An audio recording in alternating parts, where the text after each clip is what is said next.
Audio Jungle.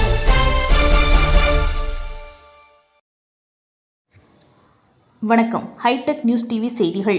கோவையை பூர்வீகமாக கொண்ட பத்ம பிரியதர்ஷினி சென்னையில் யோகா மற்றும் அக்குபஞ்சர் துறையில் பல்வேறு ஆராய்ச்சிகளை மேற்கொண்டு வருகிறார். எல்லோரும் எல்லா விதமான யோகாசனங்களையும் செய்ய வேண்டிய கட்டாயம் இல்லை. அவரவர் உடலுக்கு ஏற்ப, அவர்கள் செய்யும் வேலைக்கு ஏற்ப ஒரு சில யோகாசனங்களை செய்தாலே ஆரோக்கியமாக வாழலாம் என்ற அடிப்படையில் யோகா பயிற்சிகளை வழங்கி வருகிறார்.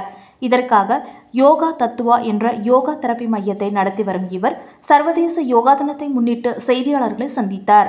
அப்போது பேசிய அவர், யோகா தத்துவா கடந்த 10 ஆண்டுகளாக முதுகு எலும்பு உள்ளிட்ட பகுதிகளில் ஏற்படக்கூடிய வலிகள் மற்றும் நோய்களிலிருந்து எவ்வாறு யோகா மூலம் நிவாரணம் பெறுவது என்பது குறித்து பயிற்சி அளித்து வருகிறது. வெறும் வலியில் இருந்து நிவாரணம் பெற வைப்பது மட்டுமின்றி தனி மனிதர்களின் வாழ்க்கை முறையில் மாற்றத்தை ஏற்படுத்தவும் யோகா உதவுகிறது என்று கூறினார். பெரிய கார்ப்பரேட் நிறுவனங்களில் பணியாற்றுவோர் தொடங்கி அவரது வேலைகளில் ஏற்படக்கூடிய கழுத்து, முதுகு மற்றும் மூட்டு சம்பந்தமான வலிகளை போக்க எளிமையான யோகா பயிற்சிகளை கற்றுத்தருகிறோம்.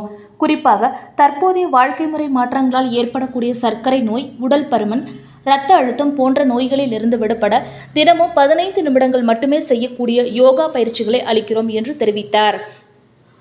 யோகா தெரப்பி மட்டுமின்றி உணவு கட்டுப்பாடு தொடர்பாக கற்பிக்கிறோம். என்னென்ன மாதிரியான உணவுகளை எந்தெந்த நேரத்தில் எடுத்துக்கொள்ள வேண்டும், அதன் மூலம் என்னென்ன மாதிரியான சத்துக்கள் கிடைக்கும் என்றும் அறிவுறுத்தி வருகிறோம். சர்க்கரை நோயை முற்றிலுமாக குணப்படுத்த முடியுமா என்ற கேள்விக்கு பதிலளித்த அவர், சர்க்கரை நோயிலிருந்து தற்காத்துக் கொள்வதற்கான பல பயிற்சிகள் யோகாவில் உள்ளன.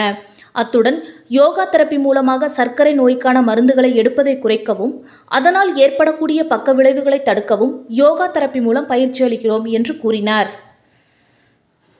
தொடர்ந்து பேசிய அவர், எந்த நோய்க்கு மருந்து எடுத்துக்கொள்பவராக இருந்தாலும் சரியான யோகாவை தொடர்ந்து பயிற்சி செய்வதன் மூலம் தீர்வு பெறலாம். ஒரு கட்டத்திற்கு மேல் அவர்கள் மருந்துகளை முற்றிலும் நிறுத்திவிட்டு நாங்கள் கற்றுத்தந்த யோகா தெரப்பியை முறையாக செய்து வந்தாலே போதுமானதாக இருக்கும் என்று அவர் கூறினார்.